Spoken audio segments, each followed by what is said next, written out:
AMS 117 voltage regulator, AMS 117 1.5, यानी इस regulator का जो मिनिमम इनपुट वोल्टेज होता है वो 2.8 वोल्ट होता है और मैक्सिमम हम 10 वोल्ट तक हम दे सकते हैं। और इस रेगुलेटर का जो आउटपुट वोल्टेज होता है वो 1.5 वोल्ट होता है और इसका आउटपुट करंट 1 एम्पियर होता है। AMS 117 1.8, यानी इस रेगुलेटर का जो मिनिमम इनपुट वोल्टेज होता है वो 3.1 वोल्ट होता है और मैक्सिमम 10 वोल्ट तक होता है। और इस रेगुलेटर का जो आउटपुट वोल्टेज होता है वो 1.8 वोल्ट होता है और आउटपुट करंट 1 एम्पियर का होता है। AMS 117 2.5, यानी इस रेगुलेटर का जो मिनिमम इनपुट वोल्टेज होता है वो 3.8 वोल्ट होता है और मैक्सिमम हम 10 वोल्ट तक हम अप्लाई कर सकते हैं। और इस रेगुलेटर का जो आउटपुट वोल्टेज होता है वो 2.5 वोल्ट होता है और आउटपुट करंट 1 एम्पियर का होता है।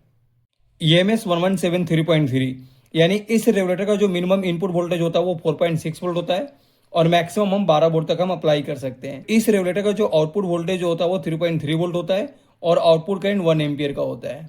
EMS 117 5.0, यानी इस रेगुलेटर का जो मिनिमम इनपुट वोल्टेज होता है वो 6.3 वोल्ट DC होता है और मैक्सिमम 15 वोल्ट तक हम अप्लाई कर सकते हैं। और जो आउटपुट वोल्टेज होता है इस रेगुलेटर का वो 5 वोल्ट होता है और आउटपुट करंट 1 एम्पियर का होता है।